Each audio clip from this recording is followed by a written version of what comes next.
discussion revolves around process and talking about mechanics and how one thing leads to another, and not with the aim of changing anything, because actually we're talking about mechanics that are exactly that, mechanics, that life is unfolding a certain way,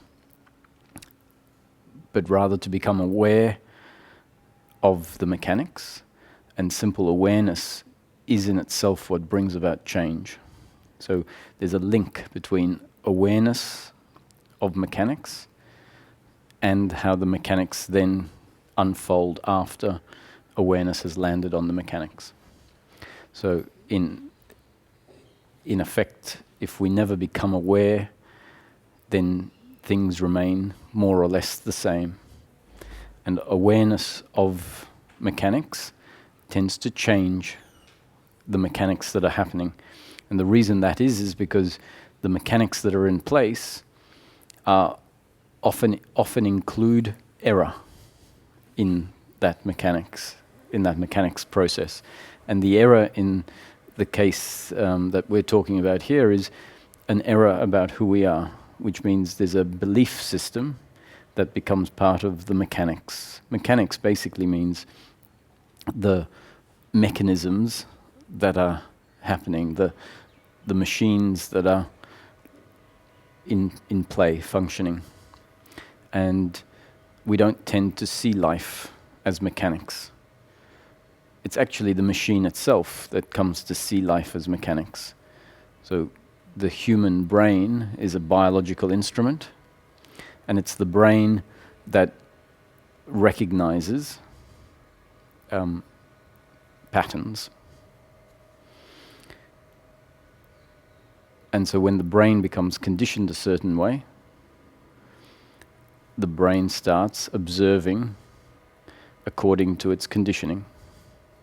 And so it's the brain that at some point says, oh, this thinking that has been happening has always been a product of the machine itself. And it's the machine that recognizes that it is a machine. And so recognizing that a machine produces thoughts is a recognition of the mechanics.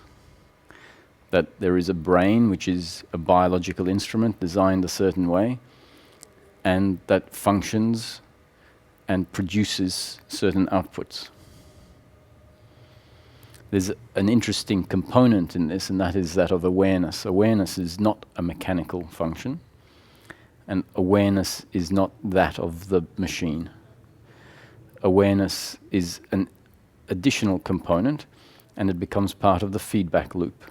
So the brain produces an output, awareness recognizes that output and feeds it back into the brain as a new input.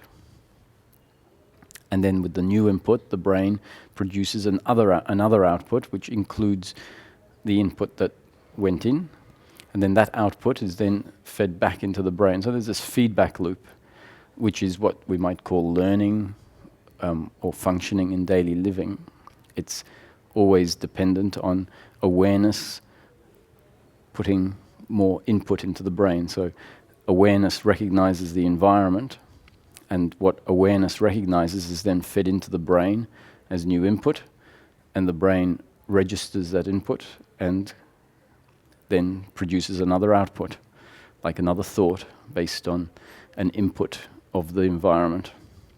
And on it goes, and we tend not to see the functioning of the human being as this mechanical process. When I say we, this is the whole question: who is the I that sees this?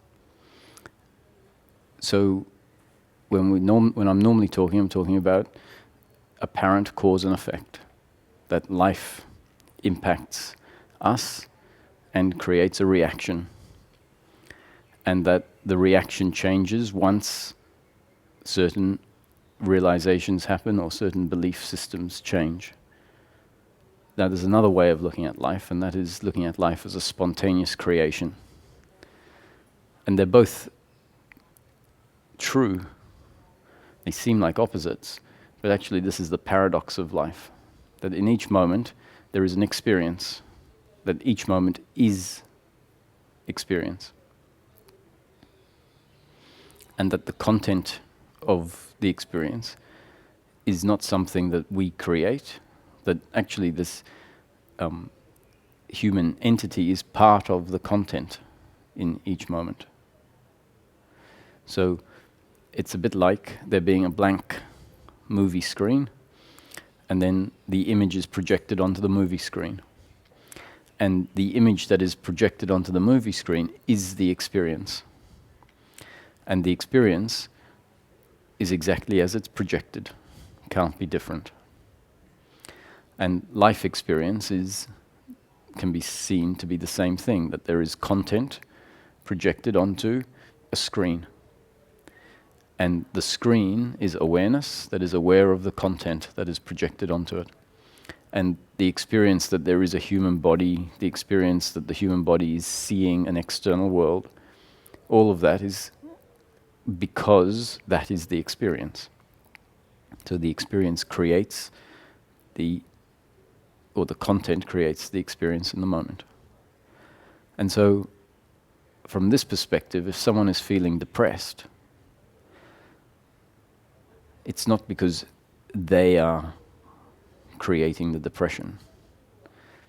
It's because in that moment, the content that is projected onto the awareness that recognizes the content is content of depression.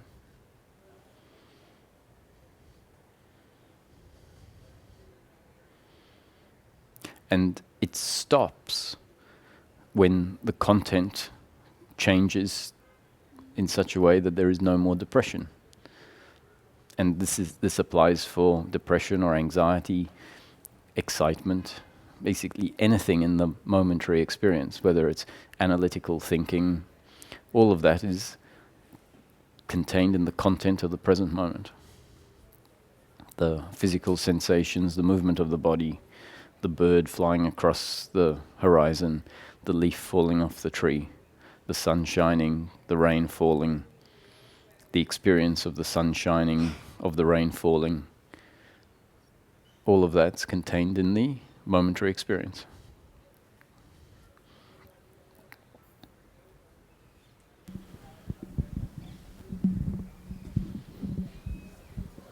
So, can I change the content if there is a depression or if there is aggression and that is the content? Then how can I make that different? This is the point, is that any change that happens is a change in content, and the human being is actually part of the content.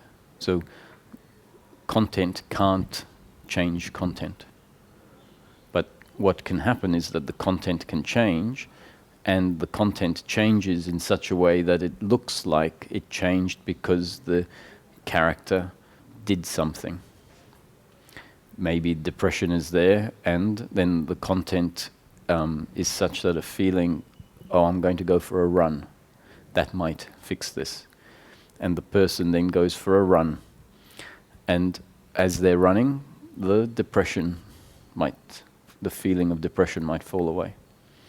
And that appears to be something that the character, or when I say the character, they're actually part of the content. It appears like it's the character that has made the content change. But actually, the whole process, the thought arising, was part of the content. The character either running or not running is part of the content. The depression remaining or falling away is part of the changing content. And so the reason for bringing this up is because what is very significant in looking at life like this is that there is an awareness, the true subject, that can be aware of the content from a perspective that is very different to the standpoint that normally exists. The standpoint that normally exists is where the content seems very personal. Very personal because this notion that life is all content is not often introduced. So it's not often introduced because as part of the content it's not meant to be introduced. It isn't introduced as part of the content.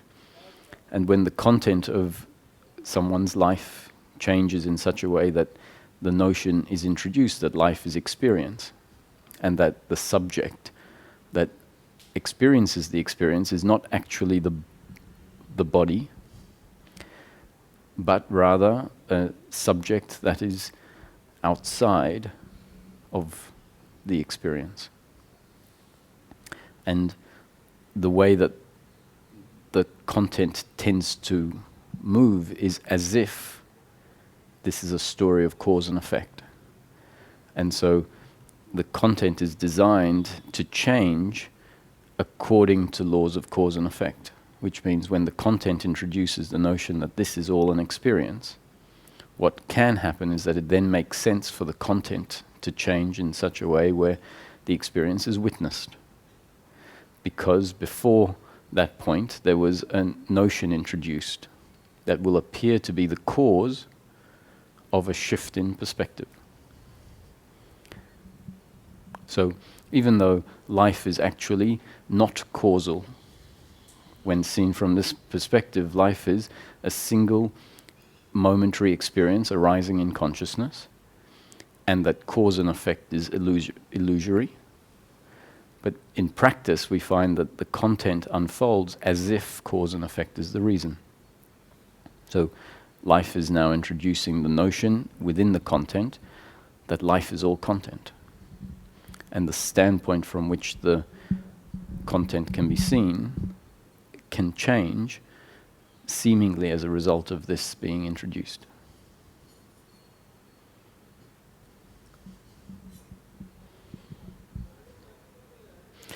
Doesn't mean you can do anything. Yeah. But it means that it can change. It is the other way of saying it is then that when awareness provides inputs to the brain, and then the brain gives a new output. So that's in a way like changing the content. Because in the beginning when you introduced, today you were talking about awareness and the brain. So that was an explanation of how the story looks from within the story. Okay. So from within the story, it will always appear as though things happen because of cause and effect. Mm-hmm. And talking about the mechanics of life is talking about how life unfolds apparently according to cause and effect. And so then the notion, or what I suggested is, let's look at life a bit differently to how we normally look at it, and start to see that life can be seen, if it's destiny, from a perspective of witnessing everything that's happening, including the movements and feelings of the body. That means that the witness, there isn't actually a witness, there is just witnessing. So if the character hears this, then the character might think it has to start witnessing life. And that still is the character in the dream, in the experience, witnessing life as a separate experience from itself. I am the separate witness, and the life outside of me is that which is witnessed. This is now saying that even the character is part of the experience. And so if in some cases this can create a shift whereby witnessing happens, and what does the witnessing is not the character, but the awareness in which the experience arises. So this is not something that you have to sort of understand now, because the understanding of it is not something in the brain. It's a shift that can happen. And that shift can happen especially if we start wondering, what does it mean that this is all experience? So it might be the character that starts wondering. And at some point when the character is wondering, it remembers, oh, the character, the thinking, the body is actually all part of the experience itself. And so awareness can become aware of the other people, the television screen, the couch, the trees. They're all objects. And for the first time, awareness might actually become aware of the hand moving as an object that is not what it is. And then the question can be, who is aware of all of this, including the movement of the body, which previously was assumed to be the subject?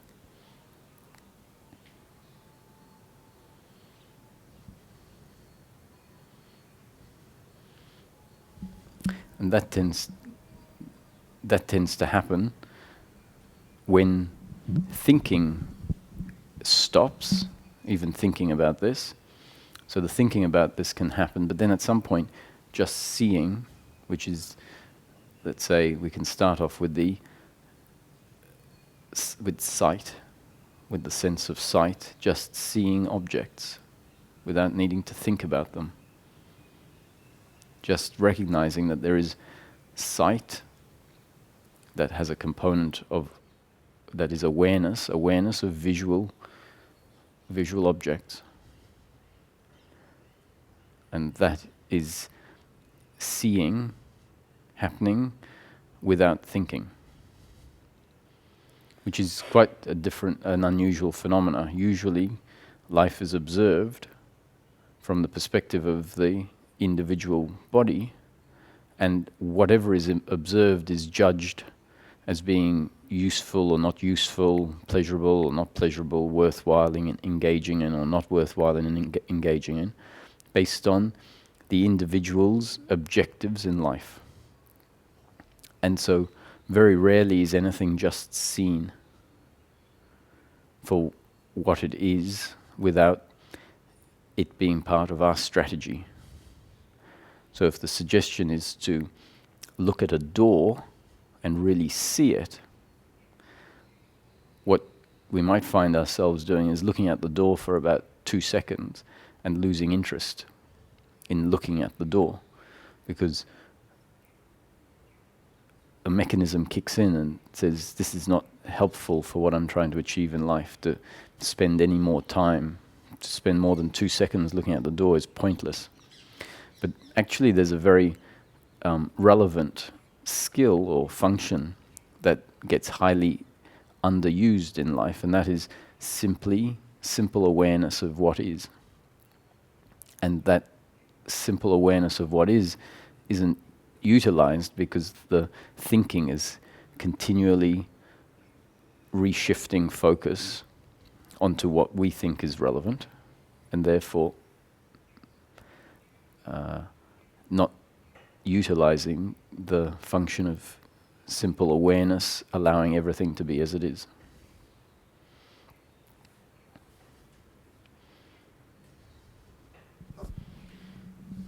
One thing gets constant is, then why is it created like this? And then the next one is, what am I doing here? Like you said this 3 years back also, the same thing. Like we were sitting in the cafe and you said, just look at it like a movie, something, you know. That made a lot of sense. But this thing still lingers in this 3-4 years, you know, that what am I doing here then? And why it is created like this. Mm-hmm. So you're here and I'm here because we're part of the momentary experience that has been created to be here like this right now. And so the thought, what am I doing here, is also part of the momentary experience. And the answer is ultimately, I don't know. We don't know. We can't know. Because a character in a dream can't know the source. A character in the dream can't know the reasoning of the source of the dream. The best that can happen is for the question to fall away. The question tends to fall away in the storyline when the storyline no longer includes a sense of uncomfortableness. The question, what is all of this about, why am I here, is included in the storyline when the story, the experience in the moment, includes uncomfortableness with oneself. And then we're looking for answers. And in this spiritual process that unfolds, very rarely do we get answers, real answers. What we get is an explanation that might bring about a click that means the question is no longer relevant. And I could give a story about what all this is about, and I often do, that this is a story of source forgetting itself, identifying with an object that is not what it is, suffering arising, at some point a remembering happens, and the suffering falls away. That's an answer that is arising as part of the creation. Whether it's true, whether that's ultimately what this is all about, is unknown. We could just say it's happening because it's happening. We could say it's happening for the experience of it. So there's a lot of stories or explanations that could be given, and they make sense from a standpoint where certain bits have fallen away from the story or are no longer included in the experience. So when I provide those explanations, they are explanations that are in line with certain changes that have happened within the story. Certain explanations that I probably wouldn't have given when the content of the experience was different. And I think they can be useful explanations, but I wouldn't suggest that they are related to as truth.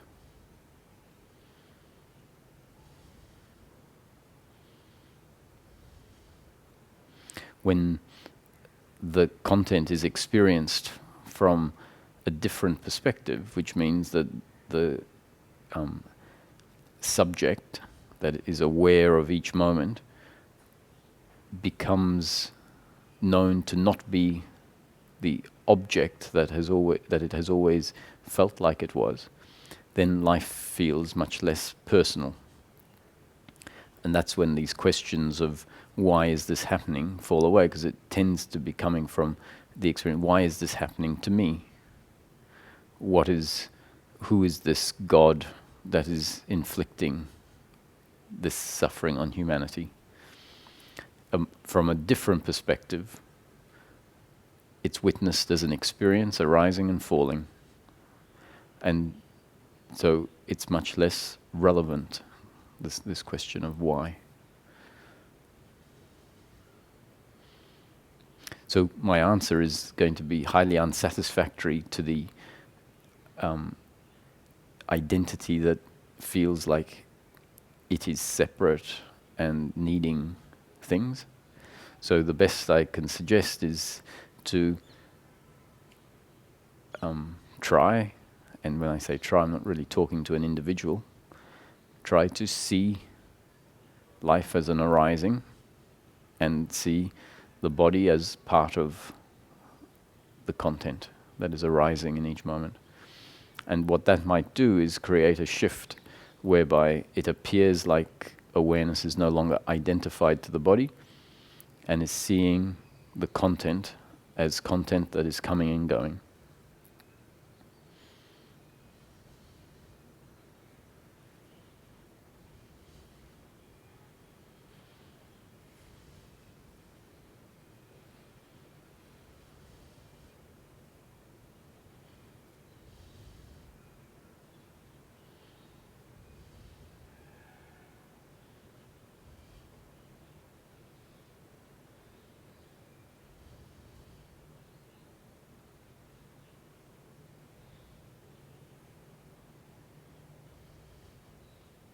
this witnessing is much easier from a standpoint whereby the center of consciousness is dropped into the body.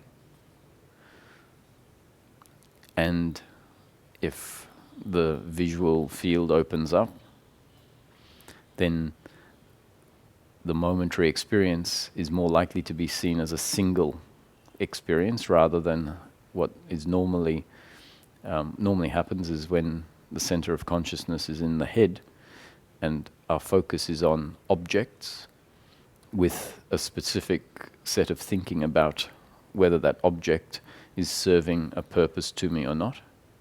And so everything else tends to become irrelevant because we're focused on one object. And so then it's much less likely that life is going to be seen as a single arising in the moment. So when the center of consciousness drops into the heart, the visual gaze opens up. What we might become aware of is that what is being seen within a container of awareness. That awareness is the field in which the visual experience and the sound experience and the touch experience and the taste and smell experience and the thoughts, all that's part of the momentary experience, all arising within a field of awareness.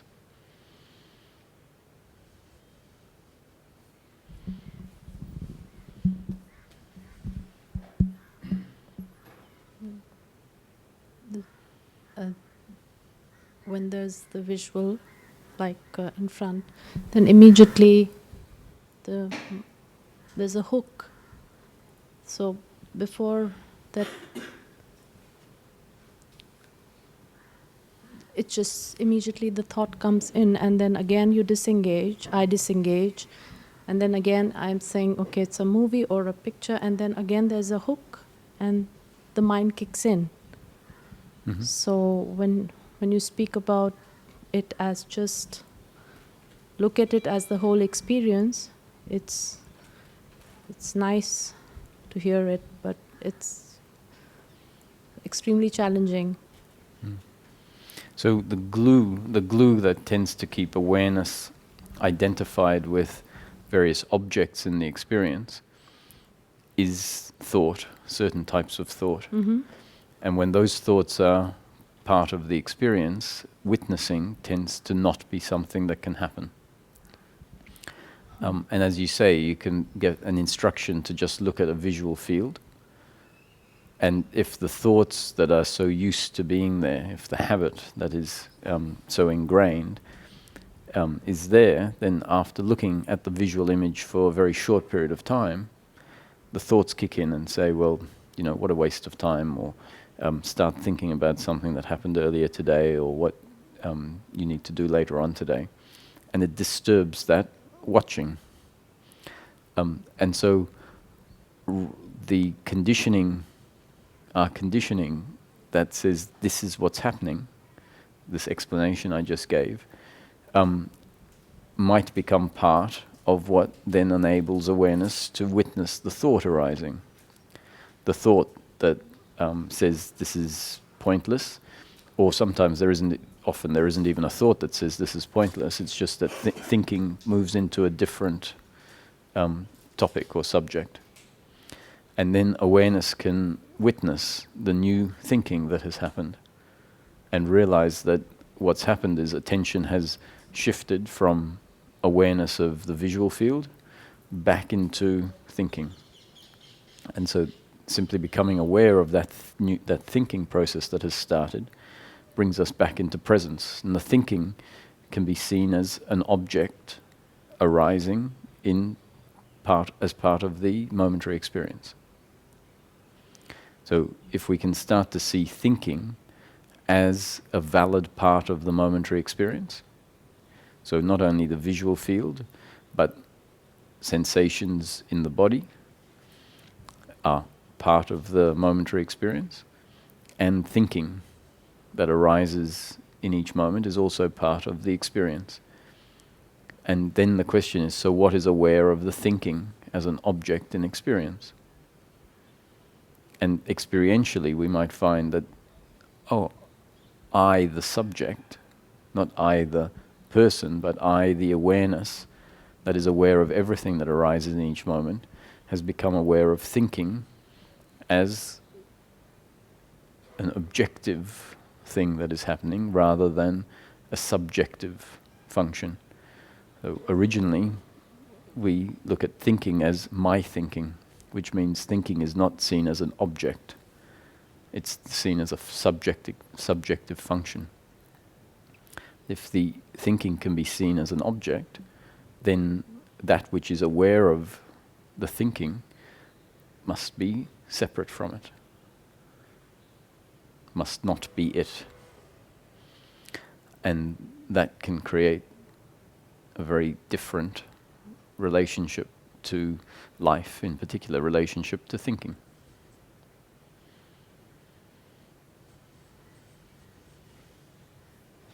So, in fact, this is not something really to be thought about.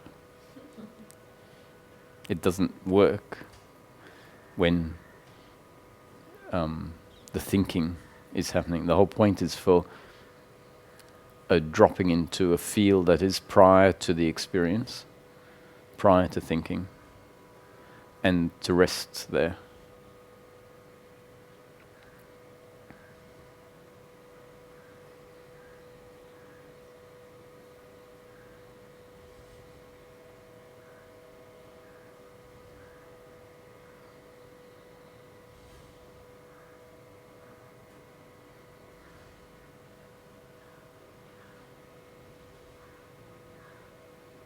It's interesting to just look at something and just allow the sense of sight to see the object. And then notice that the sense of sight can extend beyond the boundaries of the object that we start looking at. And so then the sense of sight is looking at the object plus what is around the object, which then means more objects. And as we open up our field of sight, it becomes apparent that sight is actually aware of a very broad single object.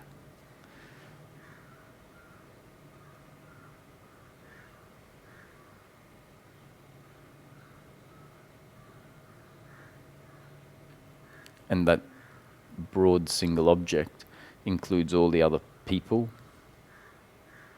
and it also includes this body.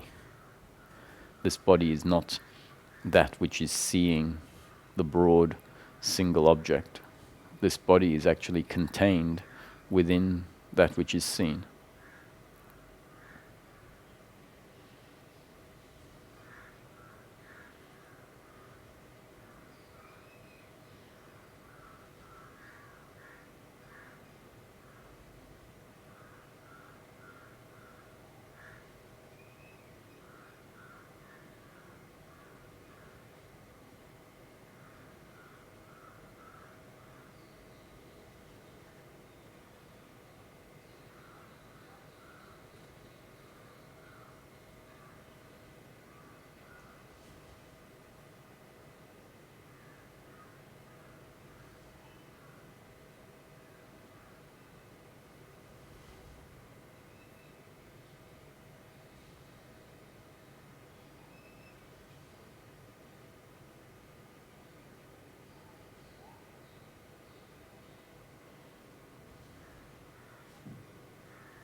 So when we hear that all there is consciousness,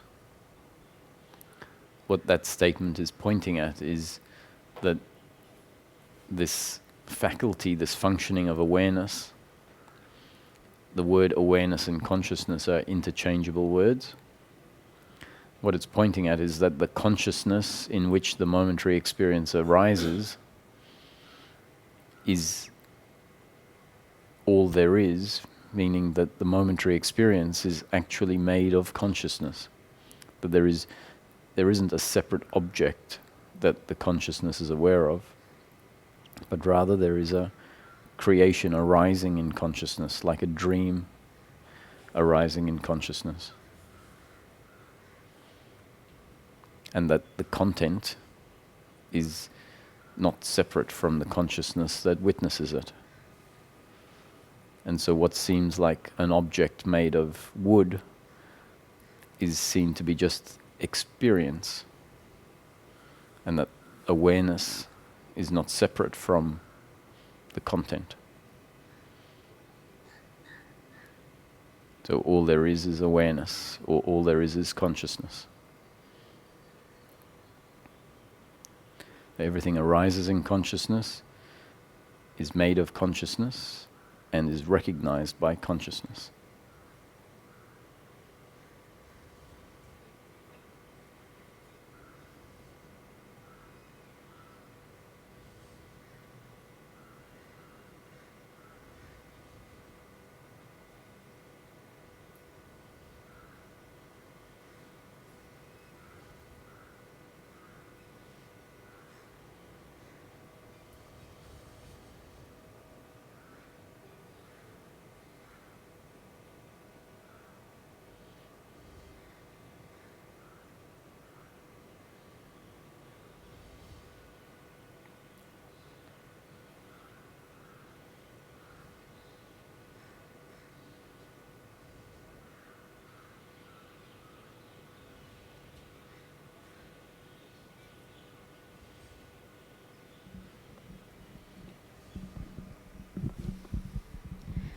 It's only we humans who can be, possibly be aware of this consciousness. Other species in Earth cannot be. Why are they still a part of the creation?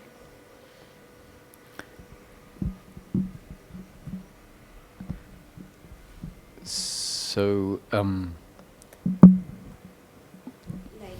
sorry, your website has a quote that even a leaf falling from the tree, the direction, the time it falls in is part of the consciousness. so everything that happens in each moment is happening exactly as it's destined to happen. Even a leaf falling off a tree falls at exactly the time it's destined to fall, and follows the path to the ground that it's destined to follow. And so the awareness that I speak of, that is functioning seemingly through the human being, and at times can expand to show that ultimately the awareness is not the awareness of the human being, but rather the awareness in which a momentary experience arises. A momentary experience that ends up being lived from the perspective of the human being.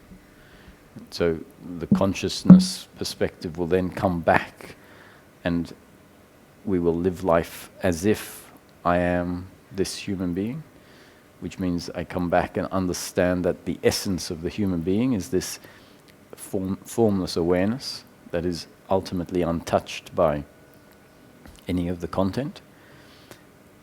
And at some point in history, if we assume there is a past, the consciousness was functioning through dinosaurs. Dinosaurs were the most complex form of life, and therefore the most complex vehicle that consciousness could function through.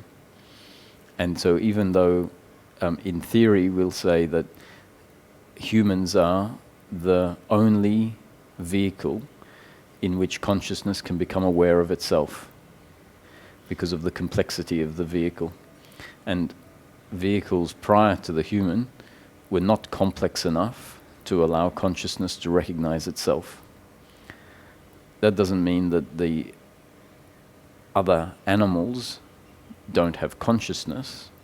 They have consciousness functioning through them. So there is the sense of sight in an animal. And from my perspective, an animal is just an object in my awareness. And I don't know that an animal has consciousness.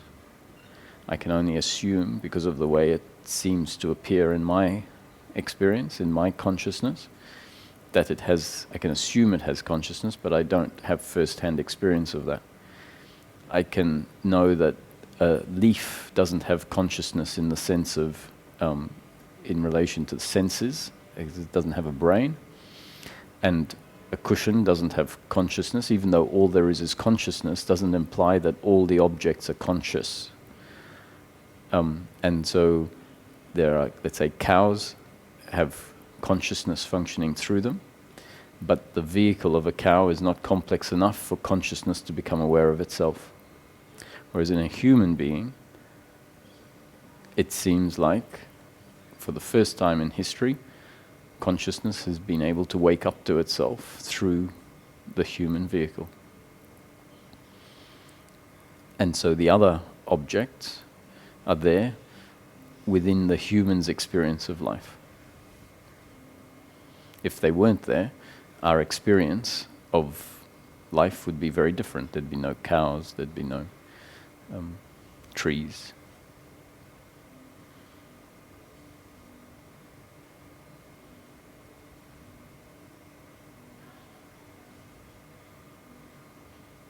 The reasoning behind other animals not being able to be self-aware is that the brain is not complex enough for.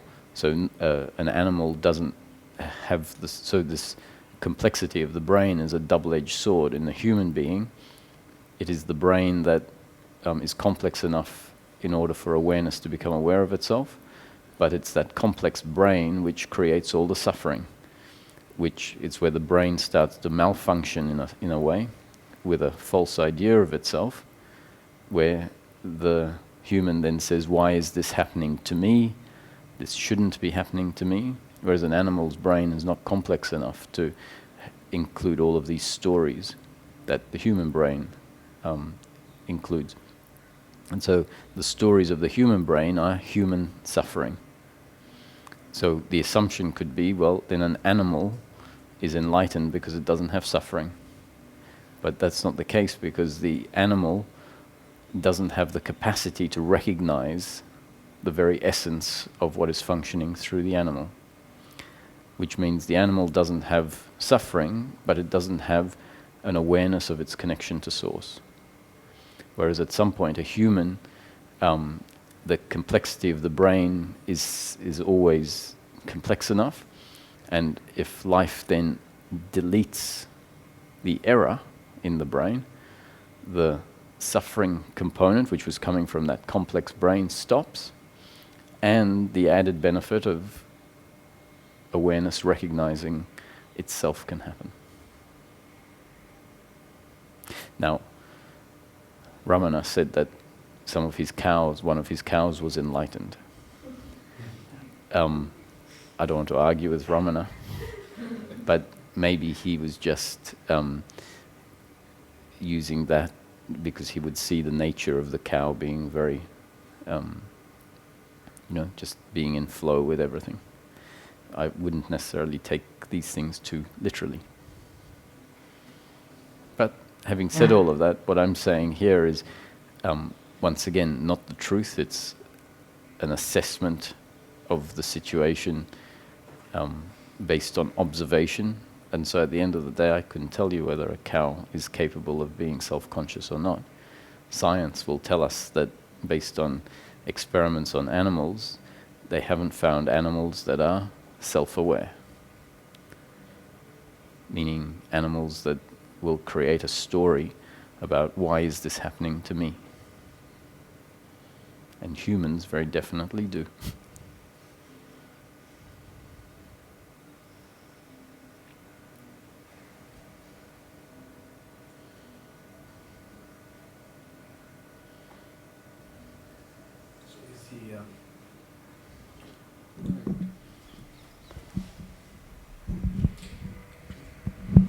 So is the understanding of the mechanics, let's say someone recognizes one's true nature without the understanding of the mechanics of the mind function, could that still deliver unbroken peace of mind as much as in someone who recognizes that and understands the mechanics of the mind?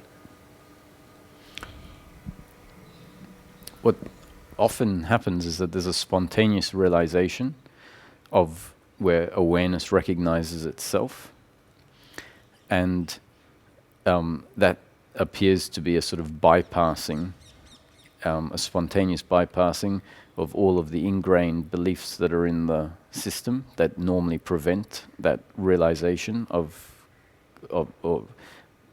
awareness recognizing itself. And then what tends to happen is that that realization in the moment doesn't have the effect to magically wipe out all of the ingrained beliefs in the body. And so the beliefs then tend to remain in place and get triggered by life, such that suffering then continues to arise, especially after the awakening experience has subsided. And depending on the type of awakening, if the awakening is such where what has happened in the awakening is really registered, the experience is registered as, let's say, awareness really registers itself as the subject. Then when the experience fades away, something gets left behind, and that something becomes evidence for an ongoing process of dissolving the ingrained false beliefs of who we are. There can be some awakening experiences that feel very profound, but without any particular realizations that happen within the awakening experience. And then they subside, and the person sort of remembers a profound experience, but what that demonstrated is lost.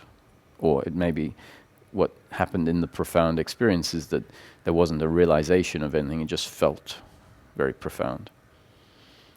And so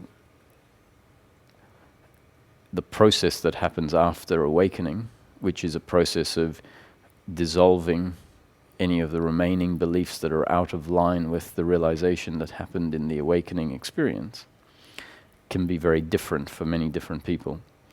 So some people will have a very logical process where mechanics are seen, and other people will have a process that maybe seems much less logical, isn't registered as being that logical, but somehow the experience, the presence that remains is dissolving the ingrained beliefs without it necessarily being a very conscious, logical dissolution. So the process by which the ingrained beliefs get dissolved will vary from one person to another. It could be that the realization wipes out a lot of the ingrained beliefs when that awakening happens. But actually, I think that happens much less than is assumed to be the case.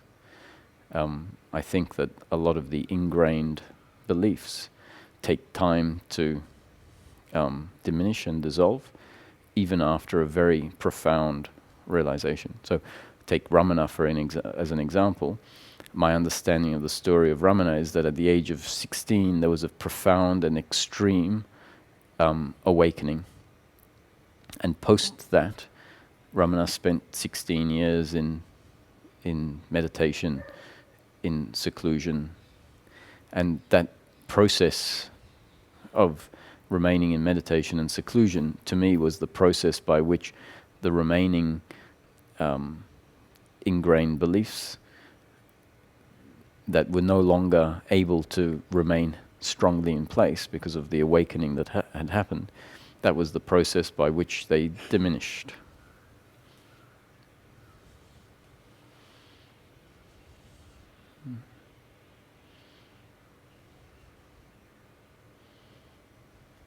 But once again, don't believe what I'm saying. I don't. Really.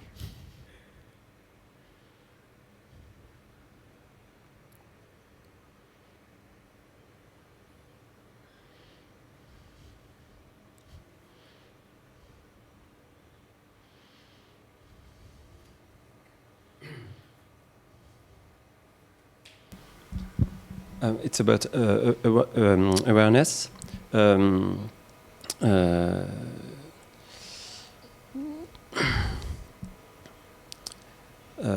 If awareness is impersonal, and but the content of awareness by this body, it's different.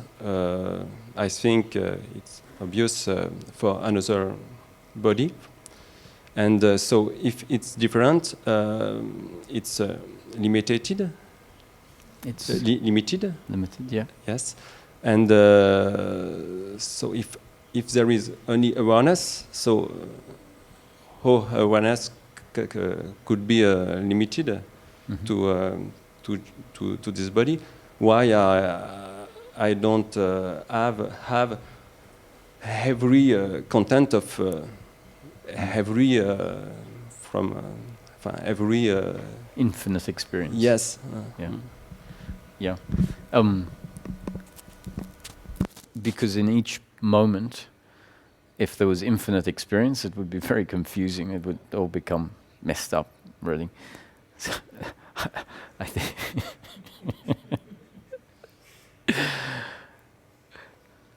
So, actually, your experience is that you have the experience of awareness.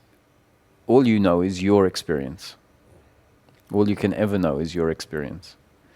And the assumption is that one day, when I am awareness, that is, then I will know all experiences, because I am awareness. And that's based on an assumption that there is a here and a there. So sometimes people have the assumption that I will know the universe when I am awareness, because the whole universe is arising inside awareness. And we might be able to see that this is an assumption about how big the universe is, for example. It's an assumption about how big the universe is, an assumption that there is a whole universe that is out there. Whereas when we come down to this exploration about a content arising in awareness, that content is this big, that which you're aware of. And the only awareness that there is in terms of this particular investigation of being present is your awareness. And so any of these other contents, the concepts, will tend to get in the way of absolute presence. So the concept that there is a here and a there, that there is a this, experience, and then the experience of Mars or Jupiter or the moon or London or Paris. All of this is hearsay that disturbs presence in this particular moment. So dropping the idea that there is a here and a there, and just being present with your experience of awareness without questioning why the experience is just this and not this plus a whole lot more. That allows us to be present with what is. And ultimately, all we are looking for is the peace of presence.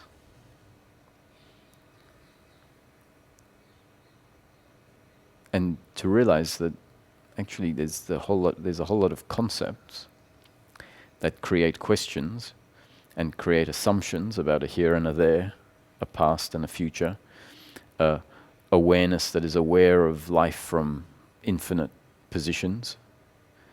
All of these concepts actually are getting in the way of our presence right now. So the idea that there is awareness functioning through other humans is also an obstacle to complete presence with what is right now. We don't know that. I'm just an object, actually, in your awareness. You exist just in my awareness. In your awareness, exactly. And you and everyone else are just objects in, and even this body is an object in my awareness, the awareness that I am. And so to come to that presence and realize actually all I'll ever know is the experience from this perspective. That's all we ever need to know.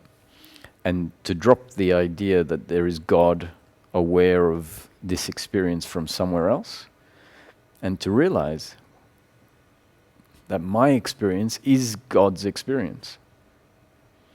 That what God is the awareness functioning here, that is aware of this experience. And that applies to anyone. That God is not watching from out there on CCTV, where we think, oh, I'm having an awareness, and then God is also aware of this moment from somewhere else. God is aware of this moment from right here. And it can be quite a revelation. Oh, so my experience is actually God's experience. God, consciousness, they're just words for source, or the subject, the true subject. So what is looking through my eyes? That can be the question. What is aware of all of this?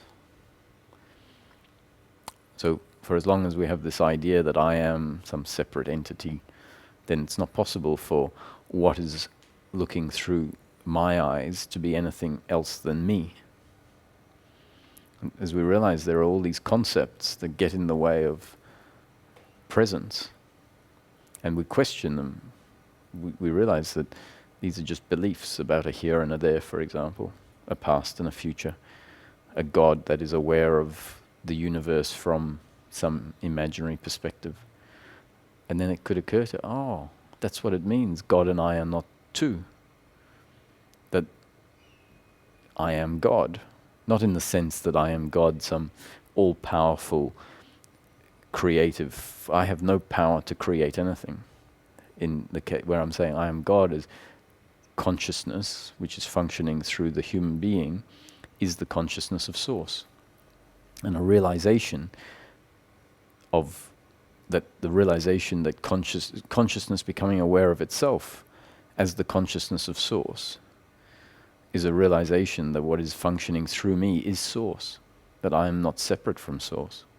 There isn't me and Source, there is just this.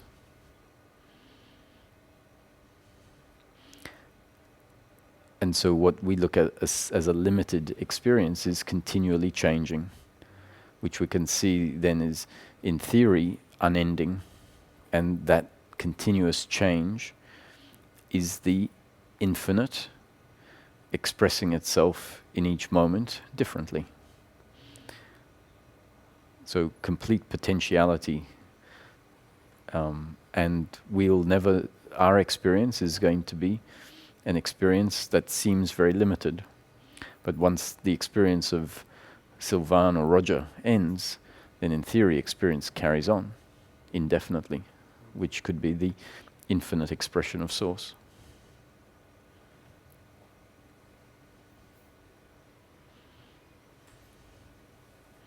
Oh, you wanted to?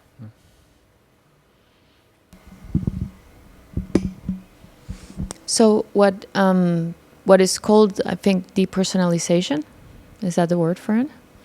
When people lose possibility to identify with their own self, could be people who realize their true nature but are not able to come back to living the experience, kind of get caught in the confusion of like realizing what the true nature is and then not being able to kind of keep playing the game. Mm-hmm. Yes, or dissociation is another word for it. And there is a phase where life experience changes such that witnessing happens, and it changes in such a way, if it changes to witnessing so that the experience contrasts radically to what was there before, such that the beliefs that were in place that say I am this limited entity can fall away. But destiny can sometimes create a witnessing that lasts longer than, well, I could say than is needed, but that's not exactly true. That witnessing happens and ingrains some new false beliefs. For example, the belief that I am awareness. And if the belief I am awareness kicks in, that too is a delusion. And if someone's life experience is to continually insist that they are awareness and for the experience to be an experience of impersonalness, then that we could call depersonalization. And at some point, hopefully, the experience shifts where it becomes clear actually the essence of the human is impersonal awareness. But what I am in experience is the human. Mm-hmm. And then we stop saying, oh, I am awareness, and start saying, I am Roger, but I understand what Roger is, compared to believing I was Roger with a completely false idea of what Roger is. So Roger is the combination of a vehicle, biological entity, to which impersonal consciousness of source links and is functioning through. And so then once that awakening experience has happened, where it becomes clear that the subject is actually awareness and not the body object, once that's settled in, then there can be a reintegration into being human. Being human means recognizing that the source or the essence of the human is impersonal consciousness, but that as long as there is a daily experience, no matter how impersonal that daily experience feels, it's still ultimately a personal experience. And for as long as it feels very impersonal, there can be this delusion that says this is an impersonal experience and the person doesn't exist. Mm-hmm. And at some point that gets corrected and we come back to realizing, oh, actually this experience is always an experience from the perspective of the individual. It can seem very impersonal, but what can happen is we can find our hands going up to the eyes and realize that that very impersonal experience is still heavily affected by what happens to this particular vehicle. And that can then start to bring about a fine-tuning of what we say we are. Right. When you say that if you believe I am awareness is not true, what it means is it's not true because it's just a partial truth, right? Because we are awareness functioning through the body, and you cannot leave that part out at any moment, right? That's right. So as I stand now, if someone were to say, so tell me what you are, it's very, or if someone says you are awareness, I could say, yeah, I can see it from that perspective and say I'm awareness. But I could also say I am the human being. And once I say I am the human being, I would have a definition that is attached to that the human being to me means a biological instrument to which impersonal consciousness links and functions through. And so Roger is the personal consciousness that is never there in the absence of the body and of impersonal consciousness. So we can take many different standpoints and say, well, I am awareness, I am the human, and they don't actually need to be contradictions or opposites. But what you said is very nicely put, that we are awareness, but it's much more accurate ultimately to then say, actually I am the human, and the essence of the human is awareness.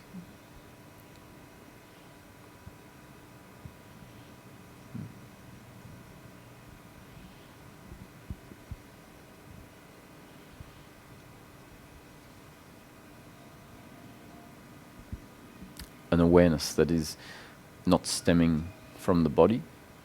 The body is not the source of that awareness. That the awareness is prior to the body. Which then means that in knowing that we are human, we understand that actually I'm human, but I'm never disconnected from source. That in order for the human experience to be there, source has to be functioning through the body. Which then means that we get to live as Roger or Daniela, knowing that we're always connected to source. And even this connected to source suggests that there is two. The realization is that it's source functioning through the human, but it's creating this impression of Roger, and Roger as a separate entity. And so that's why we then say Roger is connected to source. But ultimately, source and Roger are not two.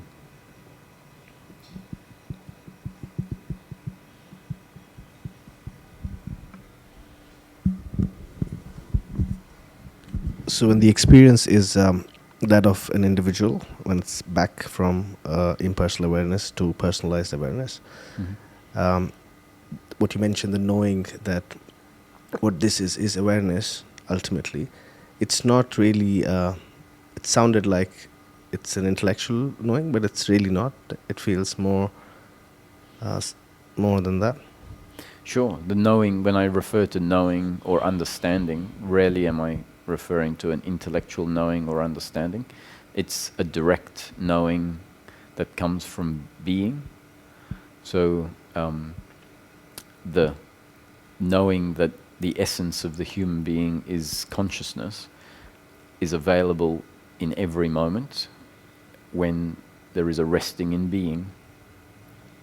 So resting in this place that is prior to thinking. Being is the place of, in the heart, which is the junction point of impersonal awareness and personal awareness. So at that junction point is the sense I am and the feeling of being. And if we drop into that place, which is a place that we can live life from, then there is a knowing that what I am, and this knowing is not an intellectual knowing, it's a direct knowing because we are that, then that's the knowing I'm talking about. That there is a knowing that I am consciousness, or I am awareness, because we are being that. But when the experience is one of being impersonal consciousness, like a vivid experience, then the knowing seems to be more profound and more loud in a sense. Sure. And when it's experiences that it feels like personalized, then it's just a sort of a sweetness. It's not really a clear knowing. Does it become a clear knowing even at this level? To me, the sweetness is the sign that there is a clear knowing. The question then is that is a matter of how we think that clear knowing will look. So to me, the sweetness is how the clear knowing looks. When we contrast it to what you just said, the profound shifts in consciousness that can happen that feel very impersonal, then based on the experience itself, the experience tends to tell us, I am awareness. And so that's when you said that the knowing seems much more profound and loud, because experientially it's being demonstrated. And the reason why that experience happens is so that the knowing is so loud that it gets registered for over and over again, such that at some point the loudness of the experiential knowing can be diminished back into a personal experience.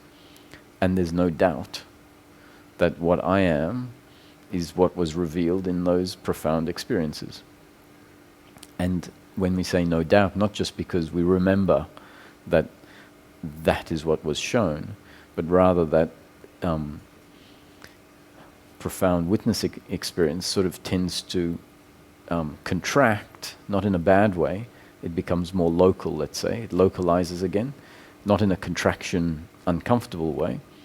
And where it localizes into the heart, where there is this sense of being. And so that very loud experiential demonstration that what we are is awareness and the sense of existence effectively condenses down into a localized sense of I am, and the same knowing, the same knowingness is known in the localized sense of I am. Yeah, that's where a little bit of confusion, because in that localized sense of I am, there doesn't seem to be information that I am all of this, whereas in the impersonal experience, there is information at an experiential level that I am all of this. Mm-hmm. So in the case where it's personalized, it seems more like an inference because there's no suffering, and there's a sweetness, and sort of an intangible sweetness. So it seems more like an inference rather than a direct access, whereas in the impersonal experience, it's more like this direct access to that information that it is all is consciousness, I am that. Yeah. In the more expanded experience that I am consciousness, there is the recognition I am all of this. But actually where we live from in the more localized sense that comes after that is without the understanding that I am all of this, that is no longer necessary for happy living. The happy living comes from understanding that I am Roger, and the essence of Roger is awareness and the sense of existence. That the core of Roger is something that is not bound to this body, but something that is prior to the body.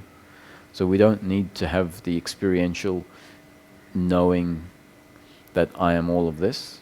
What is in the end required is the experiential knowing and connection to being, actually. It is the sense of being which we can rest in on an unbroken basis.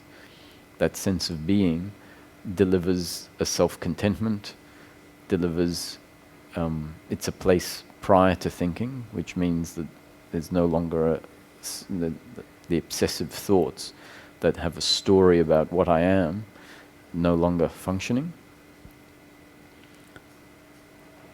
And whether it's our connection to source, that is our source of satisfaction, or whether it's the absence of suffering, is sort of unknown. Actually, it's the two together. That our peace that we're looking for is a result of both the absence of suffering and a connection to source. And that connection to source is known by us being able to rest in each moment in being. How do we know that that is connection to source? Like, my point is that an inference still? Will it remain an inference when the experience is not available? I think, yeah, everything that came before sort of gets condensed down into the sense of being and creates the sense, the experiential sense, that this is what I am, and that prior to this I am there is impersonal consciousness, and post I am there is the personal consciousness, the personal experience of life. And personal consciousness is not problematic without the thoughts of suffering. Sure. And so, you know, the mystery of life is that we can rest in being and nothing more is needed. The conceptual explanation is resting in being allows me to know myself, and the knowing is that I am not separate from Source. And that doesn't include this loud shouting of that knowing. It's just there as a result of everything that came before, including the profound experiences, the different profound experiences that demonstrated whatever they demonstrated. Yeah, and also the profound experiences are not so functional. I mean, I don't think we can do much if one is continuously in that. Yeah, we can't. That's right. When we're sitting in bliss, for example, which could be one of the sort of profound experiences that we have, we can't tend to function that well in daily living. And even if we find ourselves in these very impersonal states of consciousness, then we tend to sit there and be rather dysfunctional,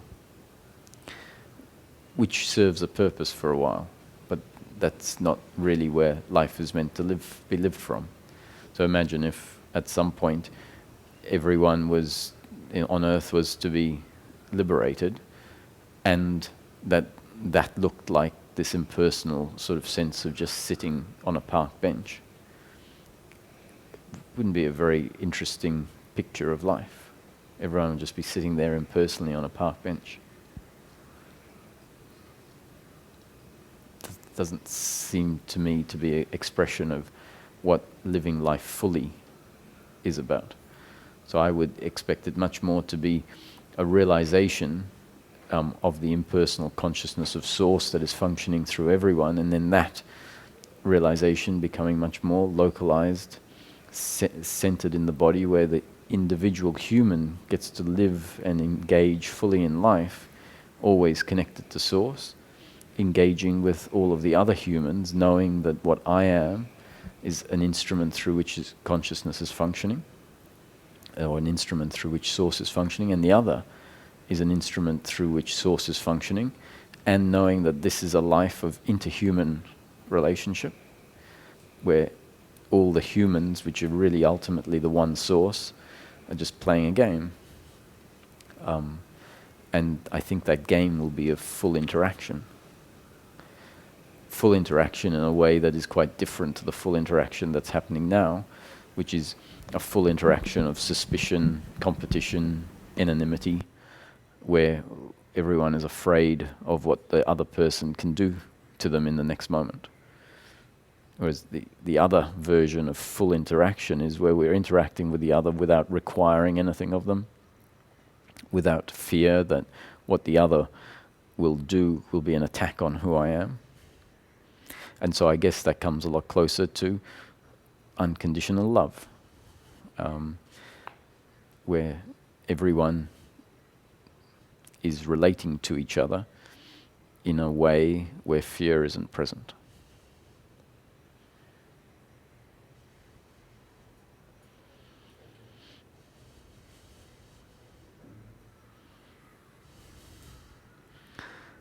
I think the Pali was first.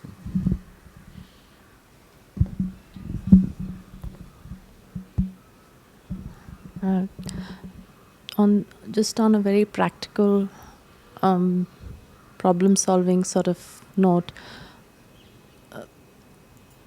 I mean, I've understood it theoretically, but since life is made up of pleasure and pain, in the moment, pleasure is something I can totally handle. But how shall I make my peace with the suffering and pain in the moment? Mm-hmm.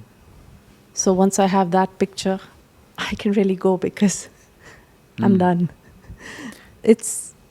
So I can't tell someone how to make peace with pleasure or pain, but I can put forward a description of what peace with pleasure and pain is, and a description of what the absence of peace with pleasure or pain is. And the description is that the human being contains certain beliefs about who they are, and those beliefs include the idea that I need life to be pleasurable, in order for me to be complete. And so when those beliefs are in place and life is painful, there has to be suffering on top of the pain, because the pain is seen to be an attack on this belief of who I am. And so suffering arises. So the description here is that suffering is a byproduct of the combination of life, pain, and a set of beliefs of who we are. And peace is when life unfolds as it always is doing, sometimes pleasure and sometimes pain. So let's take the example of when life is painful, and there will be peace when the ingrained beliefs of who I am have dissolved, and therefore life, the painful aspects of life, don't impact the belief of who I am. And therefore suffering doesn't arise. So how do you deal with pain such that suffering doesn't arise is not something that you're in control of. But what it means is that the answer is that pain will be there and suffering won't be there when life dissolves the ingrained beliefs of who you are that are inaccurate.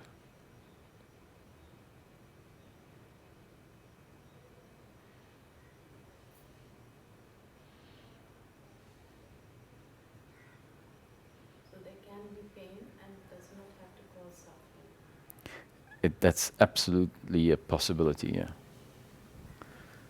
Exactly. But only when certain beliefs are not present. If certain beliefs are present, then there has to be suffering.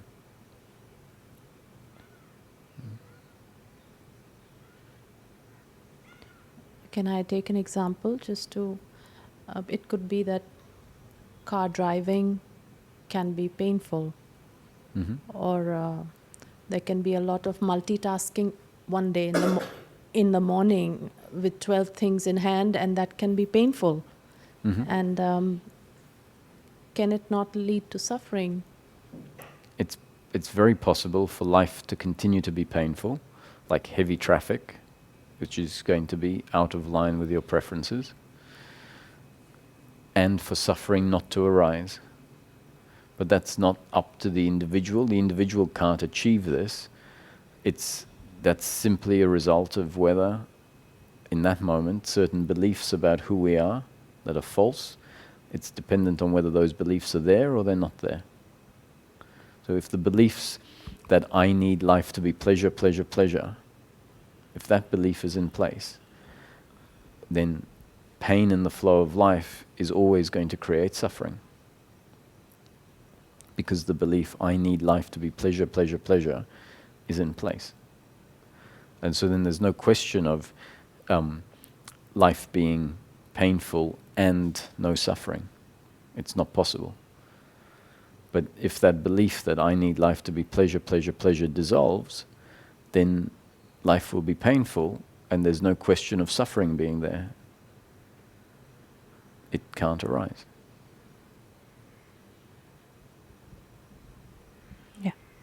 And so if we come to see that that is why suffering arises because there's a belief that I need life to be pleasure, pleasure, pleasure. And that's not your belief. You're not in control of whether that belief is there. Life has imposed it, and it's life that will maintain it or dissolve it. So if we come to see that suffering is a result of a set of beliefs that I didn't put in place, then that means we can see suffering as an impersonal thing. Suffering is a happening according to life and the belief that I need life to be a certain way.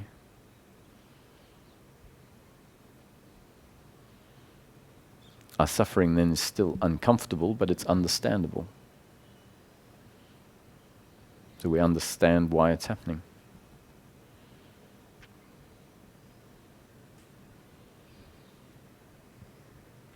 That understandability is the thing that is most likely to lead to the further diminishing of suffering. Because the understanding that suffering is a happening and not my doing, is witnessing. And witnessing will further dissolve the belief in personal doership. And it's the belief in personal doership that is deeper down, which is creating the suffering. So as life starts introducing an understanding that suffering is impersonal, then that is essentially a recognition in the principle of non-doership, that it's not my doing, it's a happening. And as that recognition of life gets stronger, that recognition goes deeper and deeper and deeper and uproots the beliefs in doership that are at deeper levels. So that's why ultimately it's the recognition that thinking is not my thinking. The emotions are not my emotions, as in not my doing. They're experienced as my emotions, they're experienced as my thinking, but ultimately it's recognized that it's just a happening. And if that recognition that thinking is a happening, emotions are a happening, suffering is a happening, the body's actions is a happening, if that recognition doesn't happen, then the deeper versions of doership, the deeper beliefs in doership, will never get undone. So if there's one thing that I feel is most crucial, is the recognition that what I believe to be my thinking, my suffering, the recognition that actually that's a happening according to the body's makeup at a particular point in time. And the body's makeup at a particular point in time is based on two factors, genes and up-to-date conditioning. Two factors that I or you were not in control of. And so if the thinking and the feeling and the acting and the suffering is based on two factors that you weren't in control of, how can you claim ownership over those functions? Over the thinking, over the acting? You can't. But until thinking is seen to be a byproduct of the body that is designed in each moment based on two factors, genes and up-to-date conditioning, until that's seen, then the thinking is always going to be referred to as my thinking, which means the actions that follow on from the thinking are going to be seen as my actions. And then if those actions deliver pain, we're going to judge my actions as inappropriate and feel guilty. And we'll judge the others' actions as being their actions and blame them and hate them.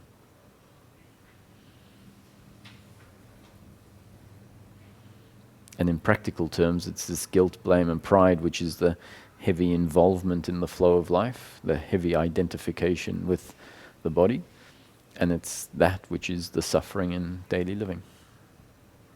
And if it's there, it's not your doing.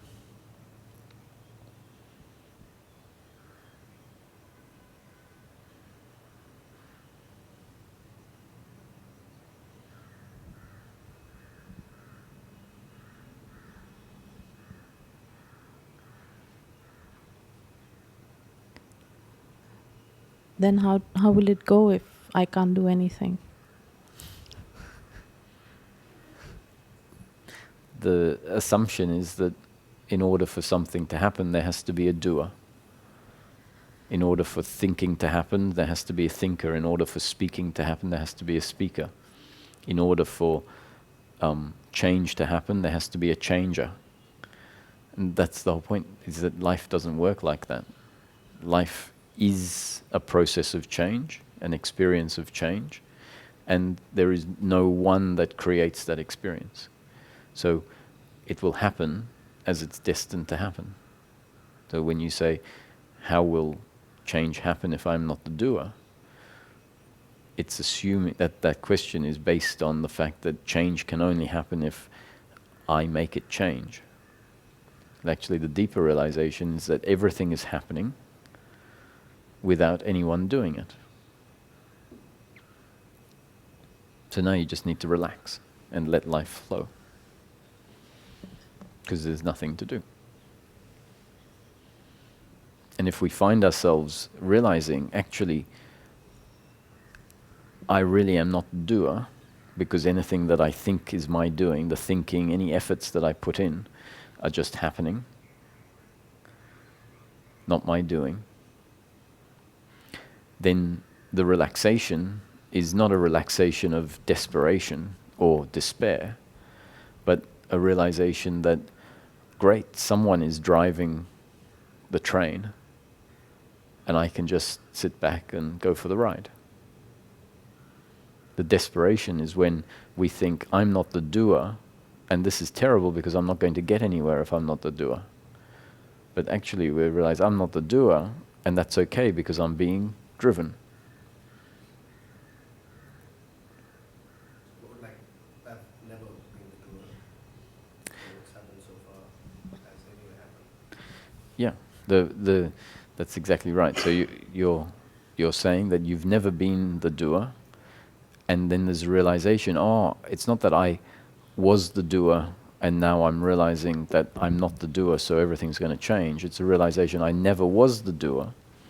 Life was always happening, and so now I'm just realizing that I was never the doer, and that realization isn't going to change life from continuing to happen. It just means that life will continue to happen without my resistance to what's happening, without taking life completely personally. Which is actually the change we're looking for.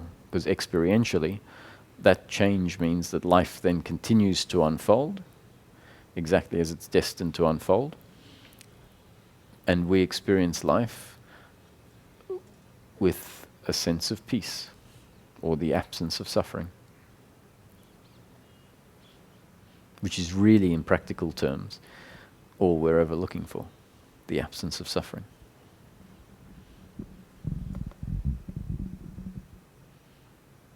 Can you turn the lights on?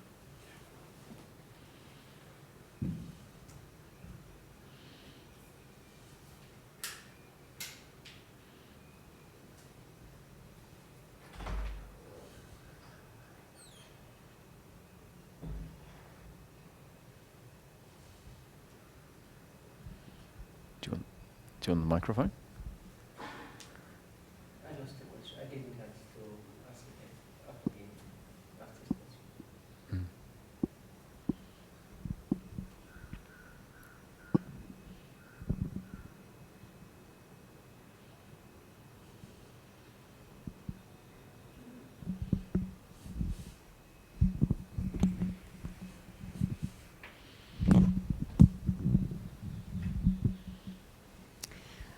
The difference you make between pain and suffering, is it pain is just like the feeling or the emotion, and suffering is the story or the beliefs we have about it?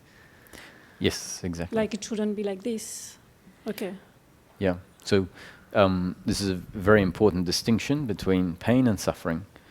Pain is in the flow of life. So the flow of life is always ever, only ever, pleasure or pain.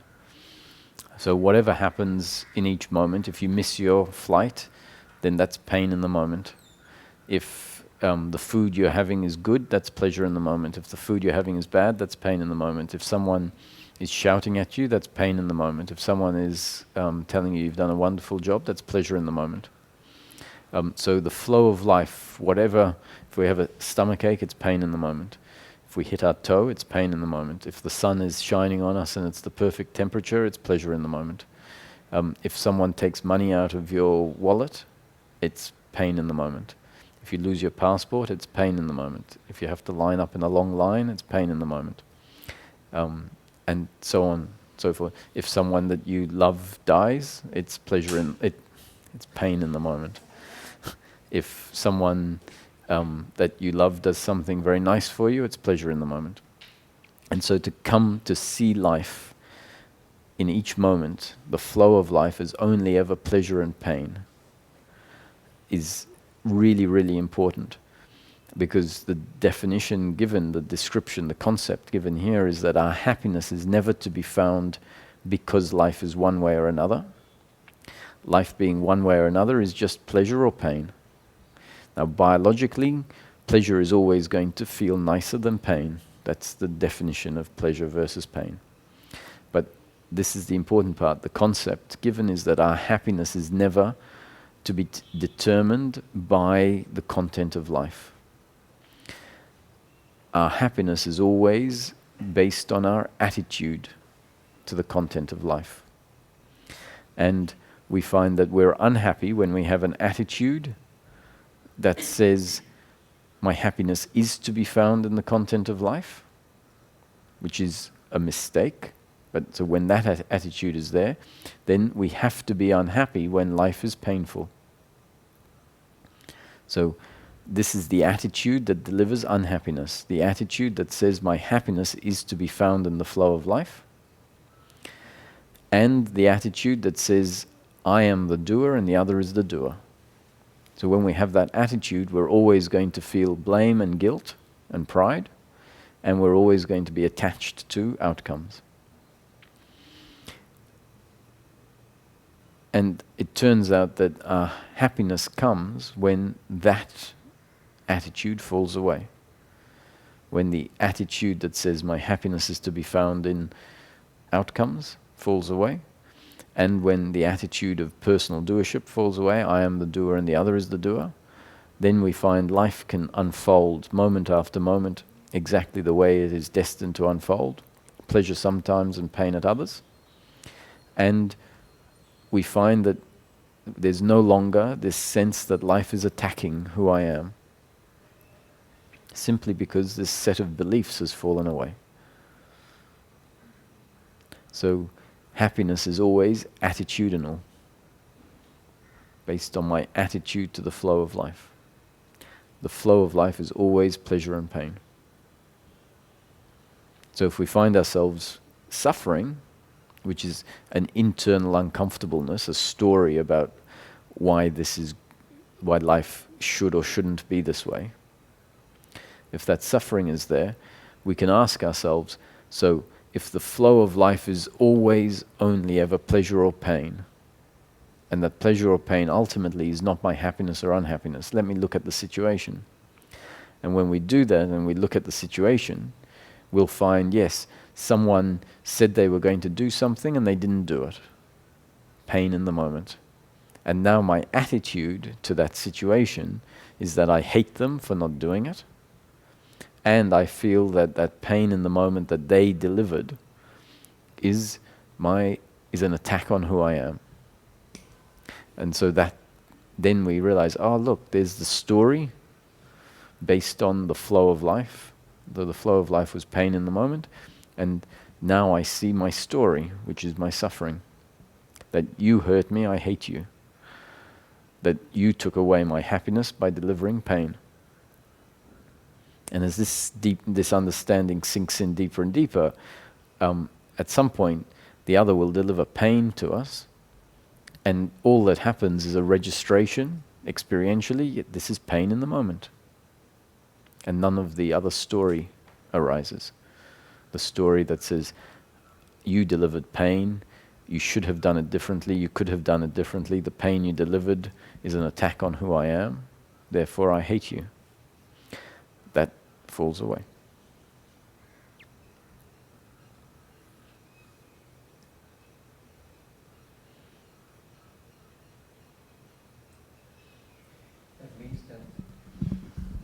That means that suffering stops when thoughts are stopping. When thoughts are suffering. When negative thoughts are stopping. So when you're in your being, when you just are, no suffering can start. So suffering is thoughts, the certain thoughts is the suffering. So yes, when the thoughts aren't there, then there's no suffering. And one of the best ways of thoughts not happening is exactly as you say, when you rest in being, then we know that what we are is not attacked by the flow of life. And so the flow of life can be painful, and if we're resting in being, then the story can't arise, because the story is a story of not knowing ourselves. So if we're resting in being, then we know ourselves, and we know that the flow of life is only ever pleasure or pain. And so then the suffering doesn't arise.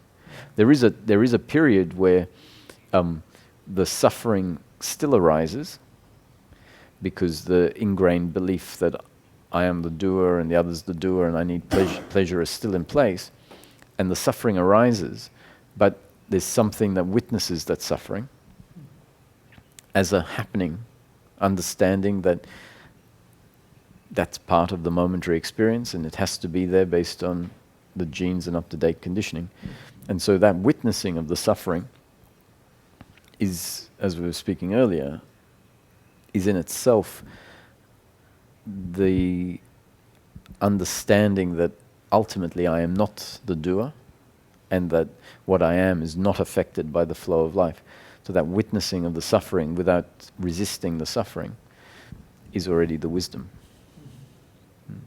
And as we witness the suffering without getting involved in it, what we find is over time the suffering that arises gets less and less and less, until eventually even the suffering that we were witnessing now doesn't arise.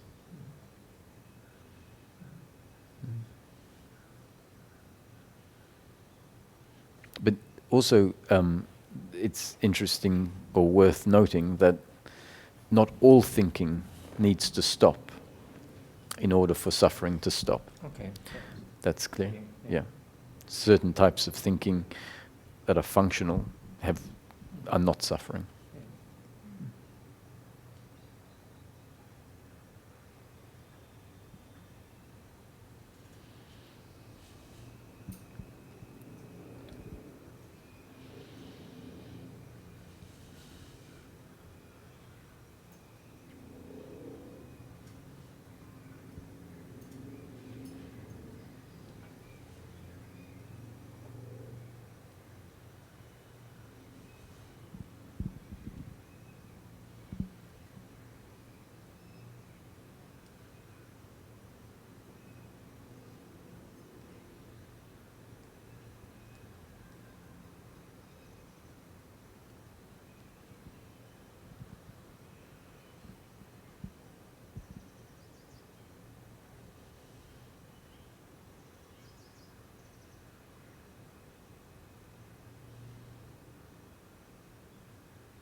So if there's no more questions, we'll bring it to an end. Thank you.